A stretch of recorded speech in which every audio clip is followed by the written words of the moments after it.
welcome to the PowerConnect webinar. Today we are going to show you how to get the most out of your moment connections. So you'll be learning today how to use PowerConnect to maximize the resisting moment, and this will be done in 3 steps. The first step is identifying the weakest component. This can be done based on the color graphs or on the detailed results. In the second step, we are going to calculate alternative configurations of the connections by adding, for example, stiffeners, changing end plate or bolt dimensions, and playing around with the bolt positions. And finally, we will have obtained an optimized and of course therefore less expensive connection. And this all within minutes in PowerConnect. So basically we will show you how to interpret the results correctly and how to increase the moment resistance step by step. Now, first of all, improving a connection is not trial and error. It's not adding random stiffening elements and seeing what is happening with the results. No, it is really modifying those elements who will have the most influence so that you only need to add the elements that are really necessary in such a way that the costs stay limited. Now, there is no unique or perfect solution. There are several good configurations possible. We will show you 2 methods or 2 ways to maximize the resisting moment. The first one is a basic, very fast method based on the color graph results in PowerConnect.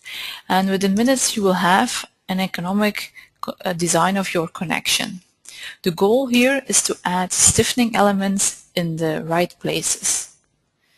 Now the second one is a more advanced one where we go digging deeper into the PowerConnect results. And it's really meant, this one, for fine-tuning the results. And we will also need some background information on the Eurocode calculation method. Our aim here is to not use any stiffener at all. So we really want to know how far we can get without the use of any stiffener. Now, of course, in real life, it will be a mix of both methods. So you will be using sometimes method 1 and at another time you'll be using method 2. To make things a little more hands-on, we'll be using an example. It's a simple moment connection. It's an I-beam to an H column. The bolts are diameter 20 millimeter, the strength class is 8.8, and the welds are 6 millimeter. So let us now go to PowerConnect. So here we have our first example. Now let us start by optimizing the bolt position. So I'm going to double click the bolts and let us now optimize the bolt positions. What does it mean? Well, it means that PowerConnect will try to place the bolts as high as possible, as close as possible to the beam flange and as close as possible to the beam web, taking into account all minimum distances required by Eurocode. Okay, let us now calculate the connection. And currently we have a resisting moment of 57 kN. Now, how can we increase this resisting moment? Well, we have 2 graphs.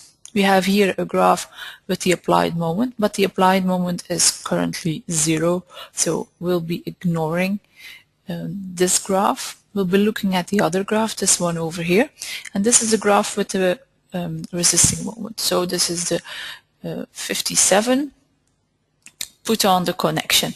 And what you see over here is the elements that are most loaded that will have a more red color. So over here, in this case, so the beam web is the most loaded element, is the most critical element of the connection, and it's shown in red. So it will be the first element to fail in the connection right now. So if we want to do something, if we want to increase the resisting moment right now, we need to check out the column web. Yes, there is no point in modifying, for example, the thickness of the end plate. So I will show you. Let us go back to the geometry. I will double click the end plate, and the current thickness of the end plate is CF. Now CF is really a reference to another dimension in our model, and you can see this over here with the BH button. So CF equals the thickness of the column flange. Now I will change this one into, for example, 50 millimeter. So let's go crazy. It's quite a thick end plate, and let's calculate the connection again. And as you can see, our resisting moment is still 57 kilonewton meter. It hasn't changed a thing. Why not? The end plate was not a critical element. So we really need to do something about the column web. Okay.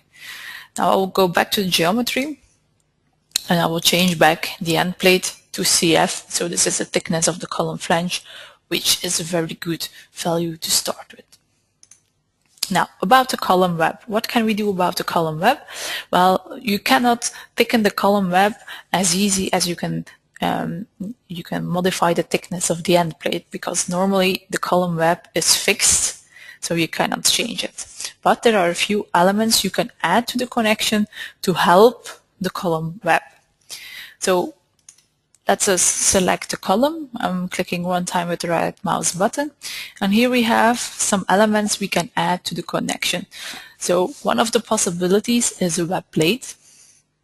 Another possibility is an upper stiffener or a lower stiffener, and we have, for example, also a diagonal stiffener. So let us start by adding an upper stiffener. Okay. And let us calculate the connection again. Calculate. Now, as you can see, we have now increased the resisting moment. We are now at 79, almost 79 kilonewton meter.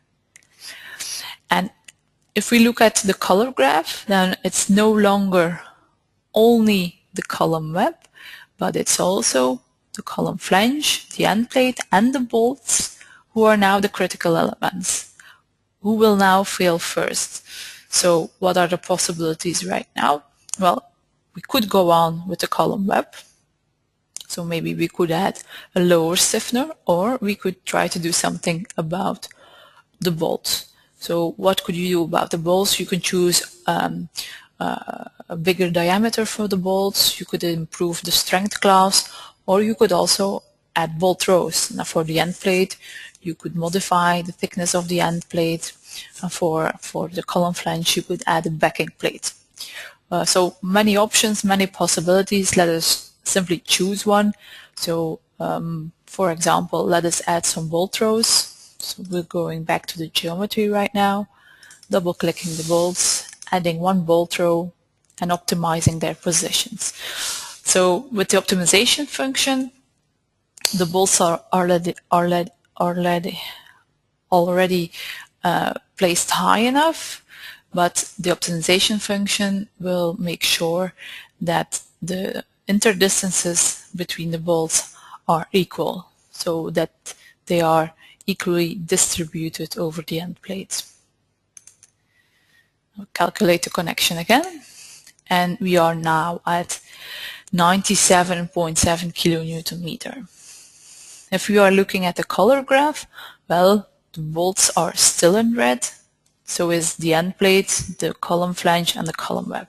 So maybe we could add another bolt row. Let's go back to the geometry, double clicking the bolts, adding another bolt row, and optimizing the positions. Okay, and let's calculate again. And we are now at 104 kilonewton meter. And as you can see, the critical elements are still bolts, end plate, column flange, column web, etc. So maybe we could try to add another bolt row. So going back to the geometry, we're double clicking the bolts, and we're adding another bolt row. And let us now optimize the positions. Now, as you can see, our newly added bolt row is gone. So what does it mean? It means that taking into account all minimum interdistances according to Eurocode, yes, this newly added bolt row cannot be placed over here. So there is not enough space, not enough room for this extra bolt row. So we're a little bit stuck for the bolts right now. Adding another bolt row is no longer an option. However, something we could do over here is maybe changing the strength class of the bolts. So instead of an 8.8, we could use a 10.9. So you can change this over here in the bolt details. So instead of 8.8, we're choosing 10.9, confirming with OK, OK, and let us now calculate the connection again. And we're now at 107 kilonewton meter. So, still, the column web is critical, the column flange is critical, the end plate and the bolts are critical. Let's focus again on the column web, and we could, for example, add a lower stiffener. So I'm returning to the geometry, selecting the column, and let's add a lower stiffener. Calculate it again. We are now at 130, so perfect. Now we still have the column web problem, the bolts problem, the column flange and the end plate problem. What can we do? Well, maybe adding a web plate. So I'm selecting the column and I'm adding a web plate to the model. So let us calculate the connection again, and we are now at 148. And as you can see, the column web is no longer a critical element in our connection. It's even so that the beam is becoming more critical right now. Yes. Now, if you are using a web plate, you should be very, very careful, because the influence of a web plate is very interesting, but you need to respect some minimum distances mentioned in Eurocode. So if you go over here to the detailed results of PowerConnect for our current combination, yes, you can see that Eurocode is requiring some minimum upper and lower lengths for this element. Yes, so the minimum lower length of the web plate is 130 millimeter, so about 120, and the minimum upper length is 53, so almost 60 millimeter. Yes, if you not foresee these minimum lengths in your model, in your connection, you cannot use the positive influence of the web plate. Yes. So I'm returning to the geometry right now, and for the web plate, I'm going to double click it. I'm adding a minimum upper length of 60 and a minimum lower length of 120. And we'll click OK. So, and this is now the correct configuration, the correct way to handle or to use the web plate. If we calculate again, of course, we will have just the same results, being 148. Now, say you have the possibility to make these extensions in the model. Yes, maybe it would also be interesting if you could extend the end plate. So for that reason, just to show you the influence of this extension, we will delete the web plate. We will add it later on, and I will now double click the end plate, and let us go for an upper extension of 75. I will double click the bolts now, and let us optimize the bolt positions again, and click OK, and now we can calculate the connection again with this new added upper extension for the end plate. and we are now at 157 kilonewton meter. And now, as you can see, still column flange, end plate, bolts, column web. So maybe for the end plate, we could thicken the end plate a little bit. So double clicking the end plate, instead of CF, which is the thickness of the column flange, maybe I could use 18 millimeter. Okay. Let's calculate it. And as you can see, the end plate is no longer a critical element, but still the column flanges. And it's not so easy to modify the thickness of the column flange because of the fact that this is all already a fixed parameter, a fixed value. But you could use a stiffening element to modify this or to enhance this. So I'm going to open the dialog to add an element, and the correct element over here is a backing plate.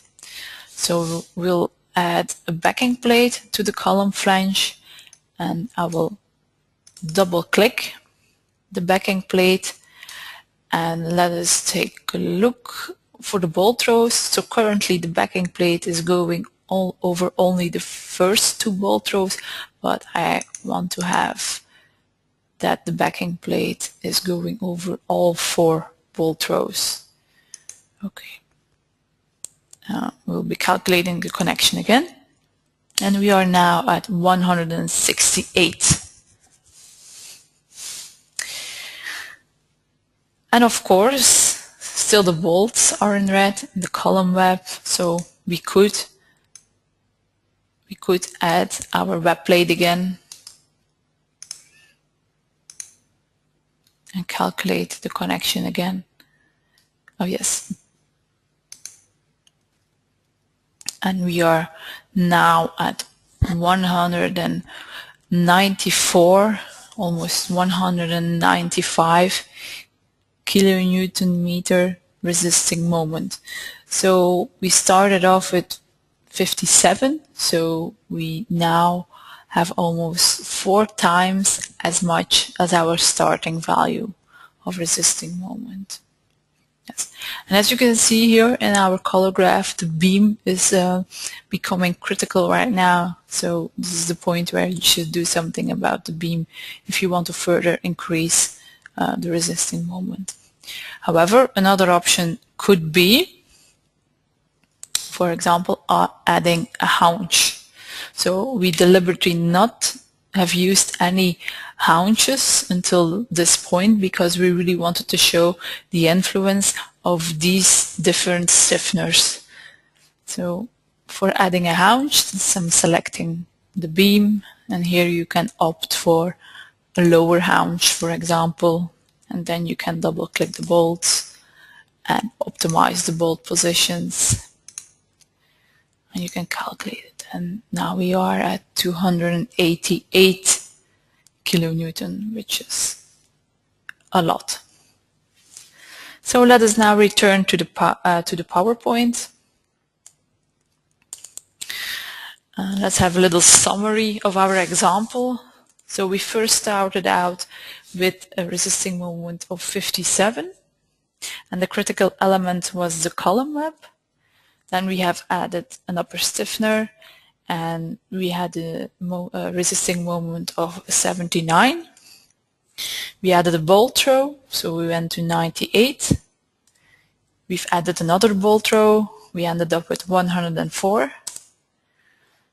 After that, we could not add any more bolt throws, so one of the options was adding a lower stiffener. We also changed the bolt quality to 10.9. Then we have added the web plate. Be careful, of course. Again, if you're using the web plates, please respect the minimum distances required by Eurocode. We have removed the web plate, and we added an upper extension for the end plate.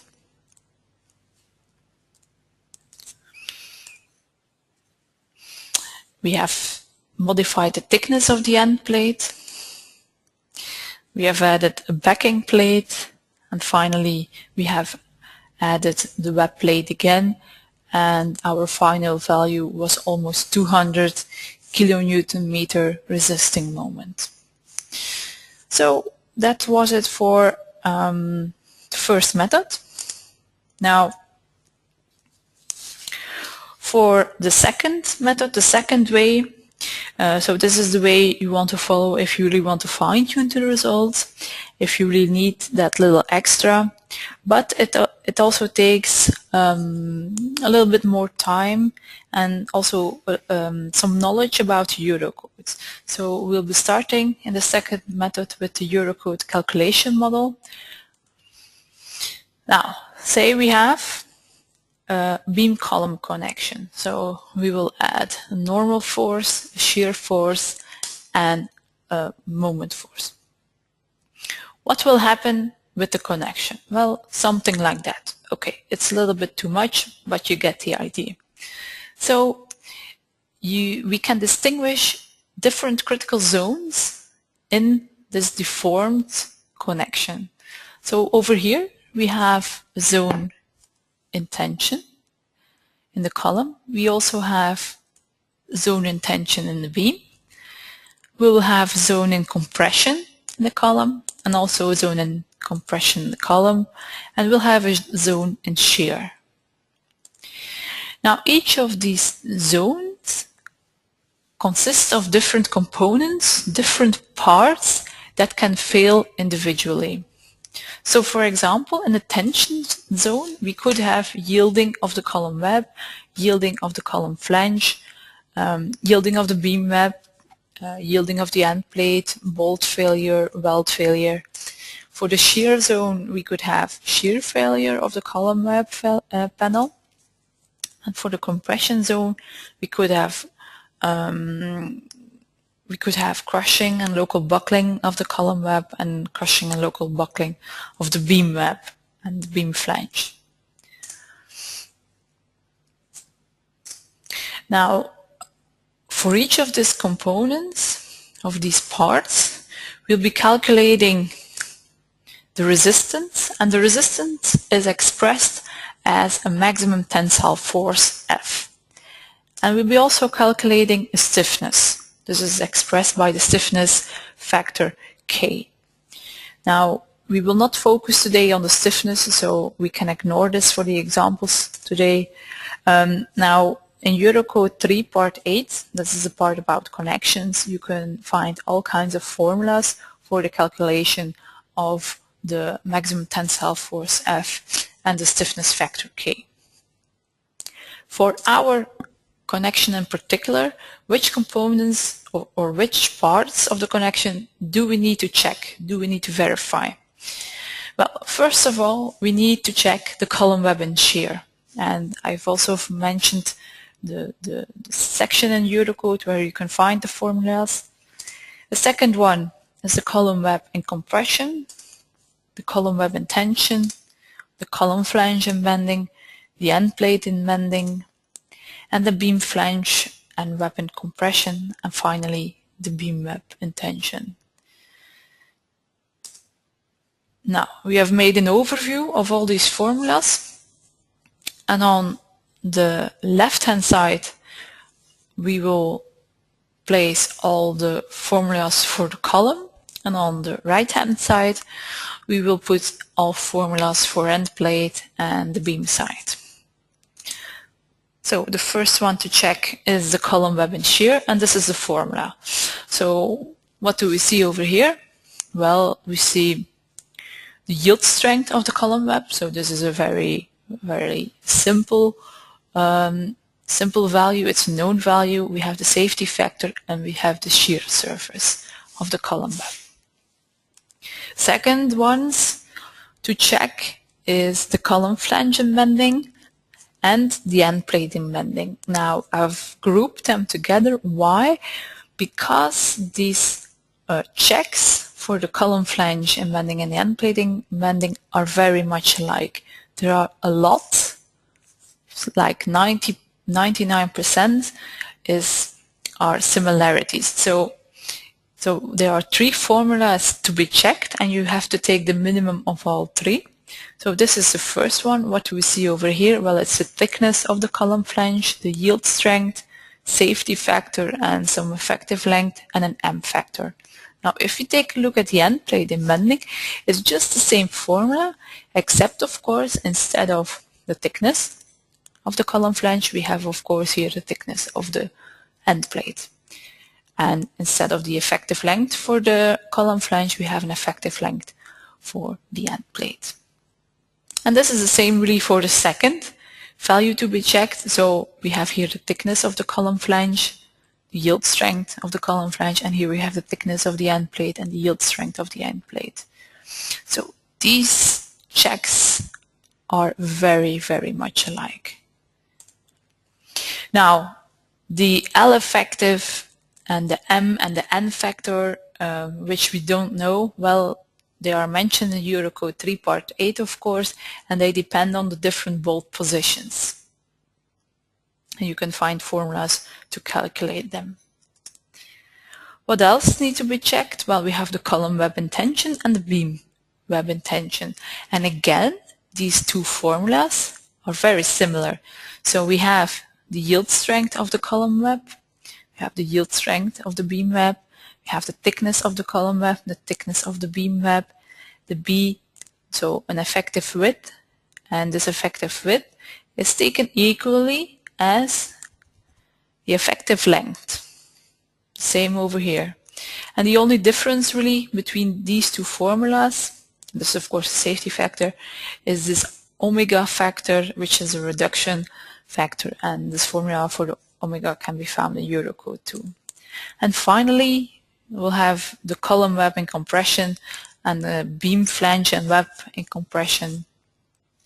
So, and here for the column web in compression, you will need to take the minimum of these 2 formulas, and these are very similar to these ones. So we have the yield strength, the thickness of the column web, the effective length, and this is also another K factor which is taken into account.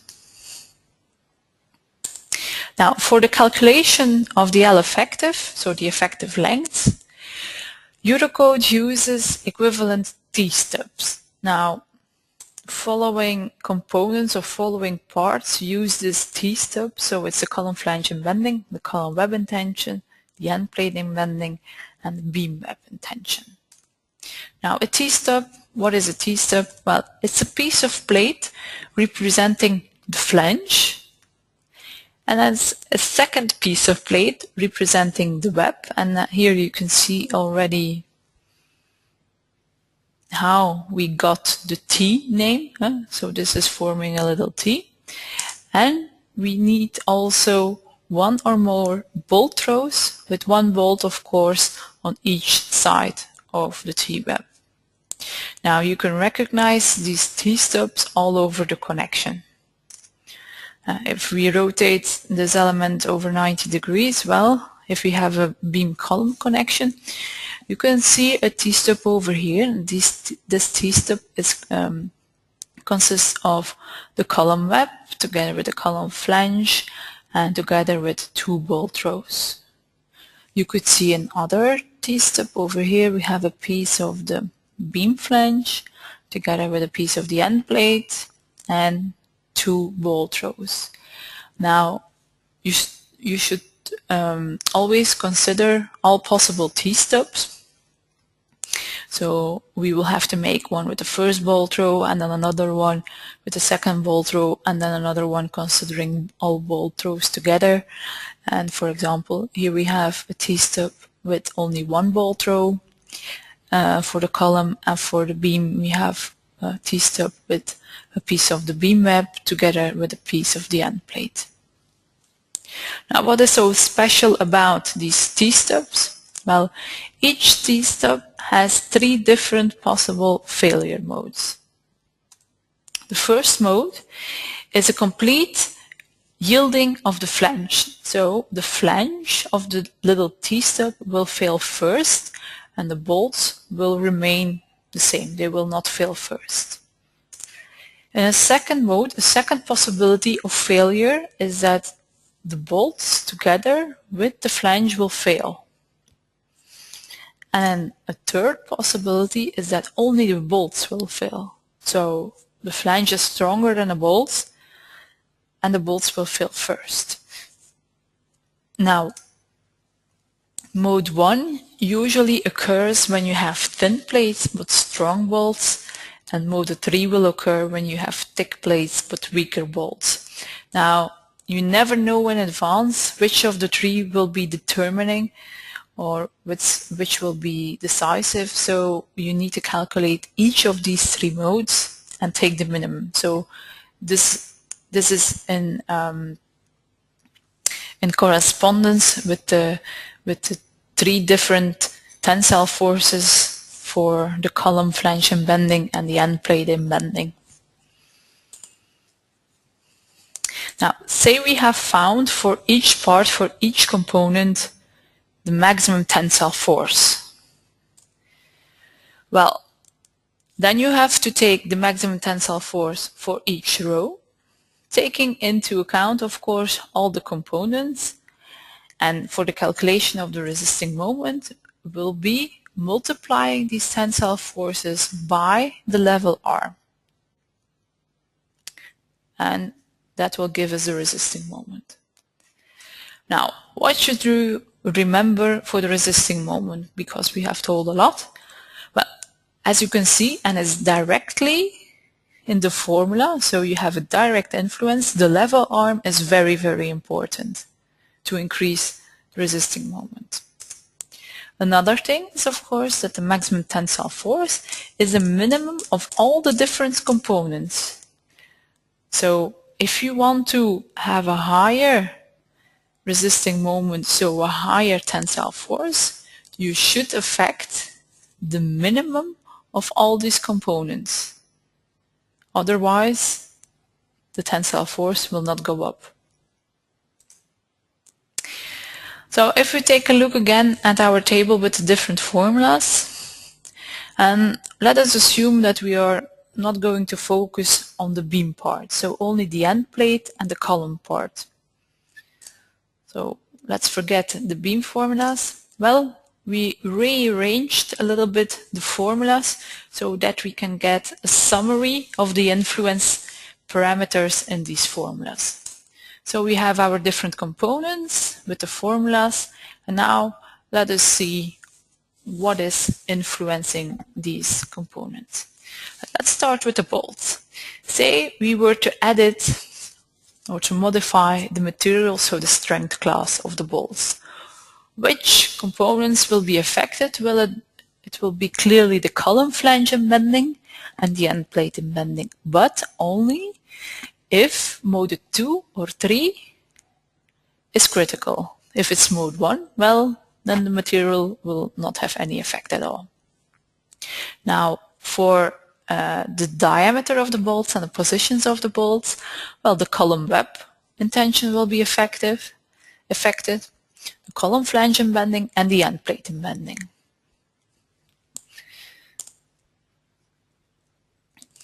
For the end plate, if we change the thickness of the material of the end plate, well, it will be only the last component, so the end plate bending, who is affected. If we foresee an extension in the compression zone, well, you just have to take my word for it, but it is the column webbing compression, and the maximum value or the maximum influence you can get over there is 2 times the thickness of the end plate. A horizontal stiffener will affect the column webbing compression and the end plate bending. If you place one in the tension zone, well, the column webbing tension will be affected, as well as the column flange bending. If you add a backing plate, well, it will only have its influence on the column flange bending and only mode 1 or mode 2.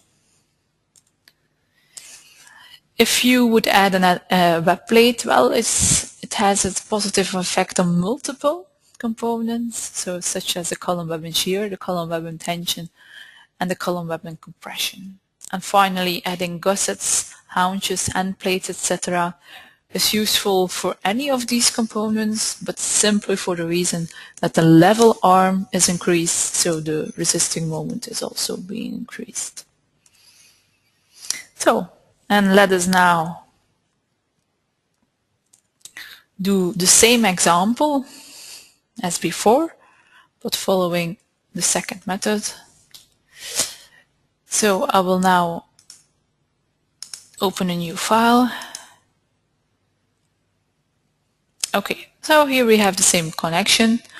First thing that we are going to do is optimizing the bolt positions. So let us double click the bolts and let's optimize the bolt positions. Optimize the bolt positions. Okay, and let's calculate the connection. And of course, we end up with 57 kilonewton meter. Now, if we want to use the second method, we need more information about the results. Yes, so we are going to ask the results per component, per part. So, and what do we see over here? Well, of course, the total moment resistance, we know already that. And we see also for each bolt, which is the restrictive component. So this really means which is the critical component. Yes. So apparently for all of the 2 bolt rows, this is the column web in tension. Now below you will have a list with all the components calculated. So we have indeed the column web in shear, the column web in compression, the compression and beam flange and web, the column flange and bending, the column web in tension, the end plate in bending, and the beam web in tension. Yes. As you can see, bolt row number 1 is taking about 50 kilonewton meter. Where is this value coming from? Well, the column web in tension is critical, so if we take a look at the column web, yes, we see indeed this is 164, and if we take a quick look, we see this is the minimum of all the tensile forces calculated. So the 164 is critical, and if we take a look now at the level arm is 306 millimeter. So if we would now, I'm using the little calculator, so if we would now multiply 164.3 to be exact, and we multiply it by the level arm, I will put this in meter, of course. Well, we're ending up with 50.27, so this is 50.3 kilonewton meter. So this is where this value is coming from. Now, we want to affect or we want to increase the resisting moment, and our critical component is the column web in tension. What do we have to do? Well, I'm returning to the PowerPoint presentation, and here we have the table again. So column web in tension, what are the options? Well, we could add a gusset haunch. No, there are not options. A web plate, well, our goal is to not use any stiffeners. Also, the horizontal stiffener is not an option. So the one thing left is playing with the diameter or the positions of the bolts. So I'm returning to PowerConnect again. And let's go to the geometry and let us double click the bolts. So playing around with the position of the bolts, what are the options? Well, we could, if I'm selecting this bolt row, we could move the bolts vertically. Yes. But this will mean practically that our level arm will be smaller. It will decrease. Why? Why? Because the bolt positions are now optimized. That means that the bolts are placed as high as possible, as close to the beam flange as possible, taking into account the minimum requirements by Eurocode. So the only way is down. And that is not a good idea because less level arm means less resisting moment. something else we could do is play around with the horizontal positions. So let's try that one. I'm selecting the bolt row and I will move them horizontally and all together. Let's say, well, we'll move by 10 millimeter, maybe 119. Okay. And let us now calculate it. And if we look right now at the critical components, then we see that it's no longer the column web in tension, but it's the column flange in bending.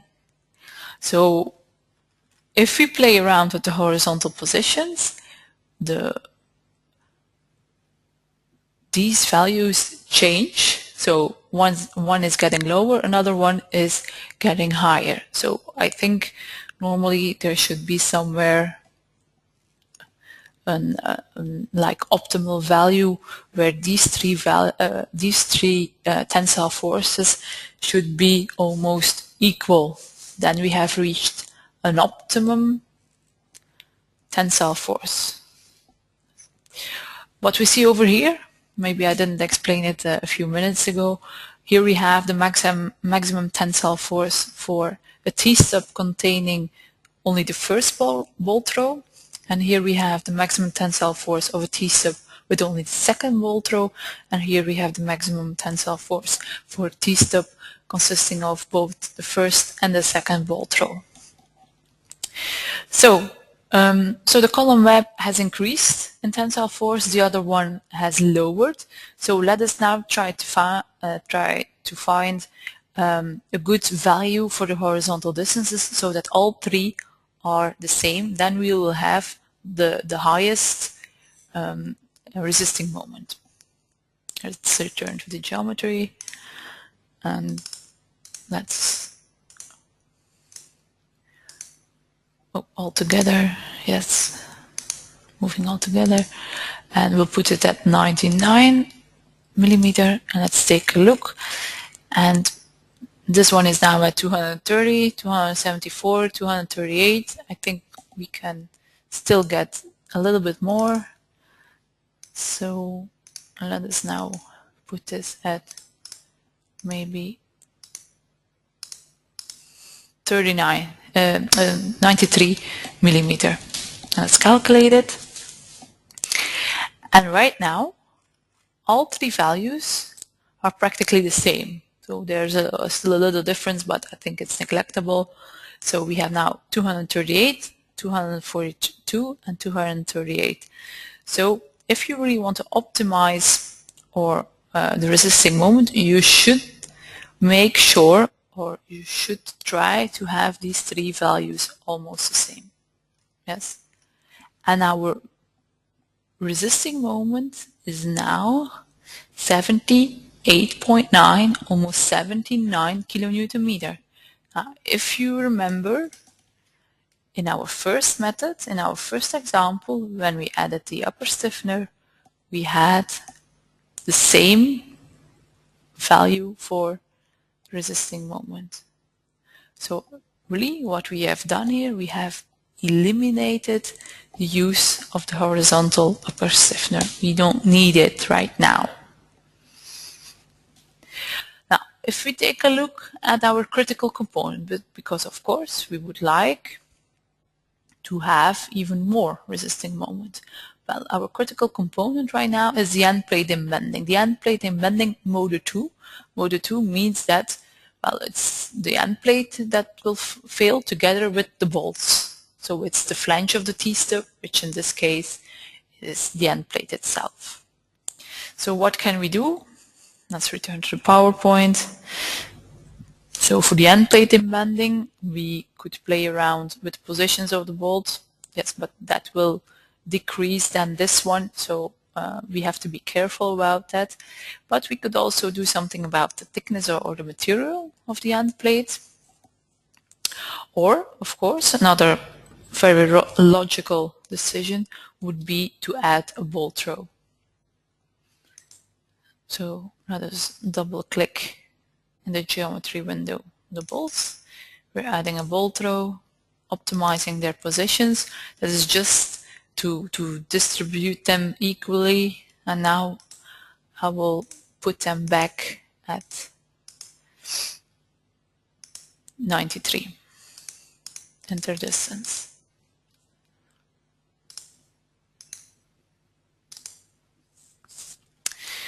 Okay, so we are now at 97.7 kilonewton meter. So what is our restrictive component? So it's the end plate in bending and it's the column web in compression. So but the end plate in bending, it is still mode 2. So mode 2 means both end plate as well as bolts. So we could try to add another bolt row. Going back to the geometry, double clicking the bolts, adding a bolt row, optimizing positions, place them all together where they should be at 93, like this. Okay, and let's calculate it again. So we are now at 104. Okay, great. Now if we take a look at all the critical components, so we have the end plating bending, okay. And as we know from our previous example, it's no point in adding a fifth bolt row, it doesn't work here. There's not enough space to place them. Then the column web in compression, and then for the third bolt row we have the column web in compression, but it's not taking any moment at all. The moment is 0 kilonewton meter. So what does it mean? It means that this bolt row is currently useless. You just can leave it out of your connection.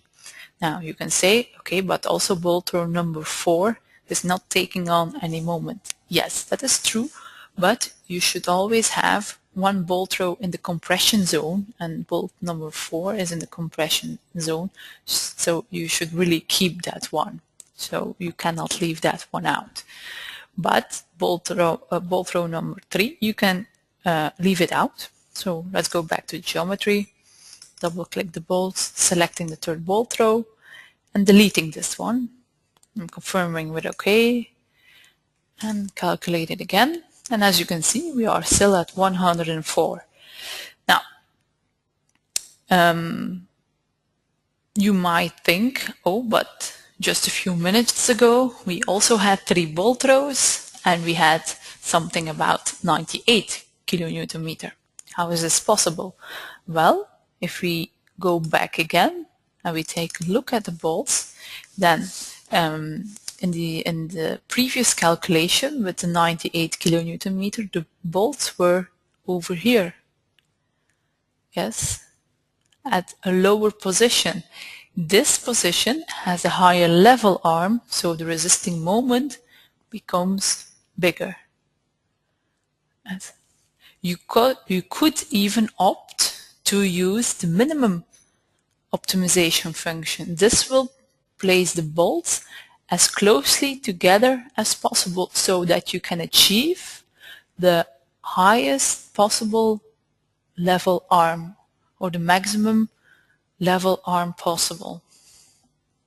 Of course, when you do that, we will need to put the bolts back in their position of 93. Now, this is a very interesting feature to increase the resisting moment. However, you should be careful also. You can use this configuration if you have a moment that is always working in the same direction. What do I mean about that?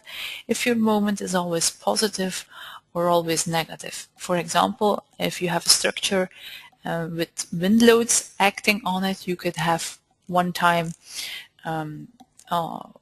under wind pressure load case, you could have a positive moment acting on the structure or acting on this connection, and another time when you have like more suction of the wind, you could have a negative moment. And then in that case, you do not have the same bolt positions for the different cases. If you use this function, the complete optimization, then the bolt distances are always equal. So you have the same position of bolts, you have the same level arm for all the different moment cases, moment load cases. So, and for the bolt positions that we have now, this is perfect if your moment always works in the same direction. So if you always have a positive moment or always a negative moment, then this is perfect. Okay, and let us now calculate it again. And we are now at 106. Why? Because due to the minimum optimization of the bolts can be placed even a little bit higher. Now, and we have still the end plating bending mode 2, so what can we do about that? Well, for example, we could double click the bolts and we could change the bolt strength to 10.9 instead of 8.8. Okay, and okay, let's calculate it again. And we are now, instead of 106.6, we are now at 106.9. And if we do that, we have to be careful, because now the column web in tension is becoming again critical due to the different strength or the modified strength of the bolts. We have another behavior of our different components, so we will have to search for another optimal horizontal distance. So I think maybe a little more outside, maybe 96, like that. Still the column web in tension, maybe a little bit more.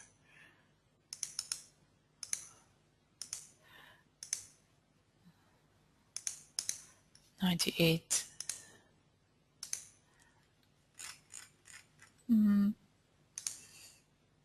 99 probably.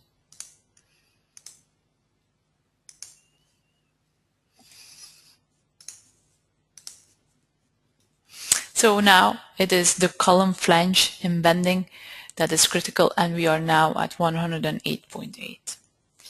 Now, what can we do about the column flange in bending? Well, really not so much, because of course we cannot change the thickness of the column flange. Now, mode 2 means also that the bolts are critical, but I think we have taken all possible measures for the bolts. So another thing we could do is do something about the column webbing compression. And if we go back now to the PowerPoint, well, for the column webbing compression, the options are quite limited. So basically you need to add a stiffener in most cases, but you can gain a little bit by extending the end plate in the compression zone. So we need to have at least 2 times the thickness of the end plate. So returning to our example, going back to the geometry, let's double click the end plate, and I think our current thickness is CF, and CF is about 14, so we should have something, not the thickness, I'm sorry, we should have an extension of about thickness 30 millimeter. Okay, well, let's now calculate it again, and we are now at 110.3 kilonewton meter. So what else can we do? Well, something that is always helping in every case is, of course, trying to maximize the level arm. So what can we do to increase the level arm? Well, we could extend, going back to the geometry, now we could extend the end plate on the upper side, for example, 75 millimeter. I'm double clicking these. Let's optimize their distances, and let's place the bolts again at 99, I guess, 99 interdistance horizontally, and let us calculate the connection again. And right now we are at 135.7 kilonewton meter. Now, what else can we do? What can we do right now? Well, if we look at the critical components, the end plate and bending in mode 1, is critical. So mode 1 means that the flange of the T-stub, so in this case the end plate itself, will fill first. What can you do? Well, you can change the thickness or you can change the material. So we will change the thickness. We go back to the geometry. We'll double click the end plate. Now instead of 14, we will use 18. And when we change this thickness, we should also change the lower extension. So we'll have 40. So strictly spoken, we only need 36, but maybe 40 is more easy. Okay, that's calculated. And we are now at 141.9, so almost 142 kilonewton meter. We started off at the in the beginning with 57, so we almost tripled the resisting moment. And our critical component right now is the local tension in the welds. So that is something totally different. And then you should go and check the welds and edit them really.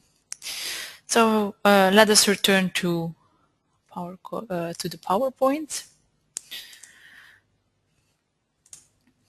Now we've also made a table with how you can influence the level arm and how you can try to have these three components, so the column web and tension, the column flange bending, and the end plate bending, how you can try to get them equal to each other. And then the bolt resistance, the BT. So if we change the vertical positions and the level arm is affected, for the horizontal positions, well, you can play with the horizontal positions for the three components. If you add a bolt row, well, that's good for the level arm.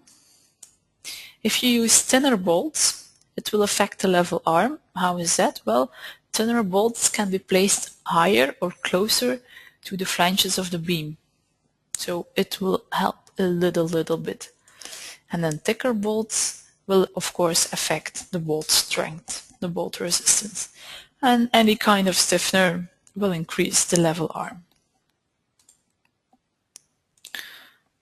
Now, for our example, well, we started off with the 57 resisting moment. Now the critical elements, or the critical element was the column web and tension. So we have optimized the horizontal distances and we ended up with 79. And the next step, the end plating bending was critical. So, and that was mode 2, so as well as the bolts as the end plate. So we've added the bolt row. Then we have added another bolt row and removed it again. We have changed the end plate thickness.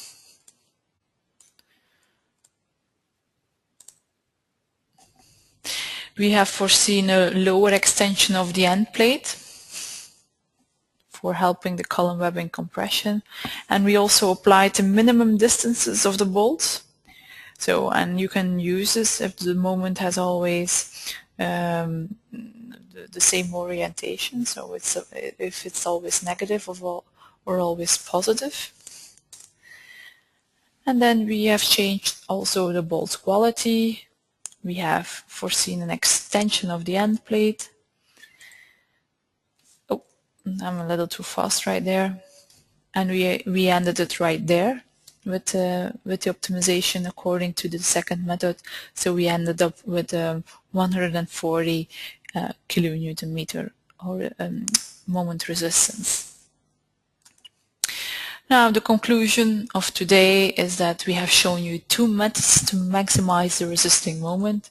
So the first method was a basic method, which is very fast, and it was based on the color graphs, and the idea was to add the stiffening elements in the right places.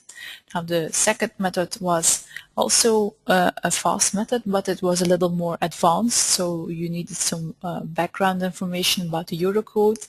It is based on the detailed component results, and the goal was to not add any stiffening elements at all. So the question was, how far can we get without using any stiffeners? Of course, in real life examples, you will mix both methods and you will use the one that is helpful for you in that case. But we have shown you today that with PowerConnect you can easy and fast, you can calculate alternative configurations of the connections, and you can really reduce the stiffeners. You can even avoid them if you play it well, and you know where to do, what to do.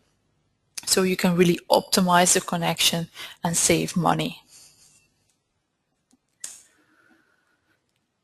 So, and at this point I want to thank you for watching our webinar and hope to see you again.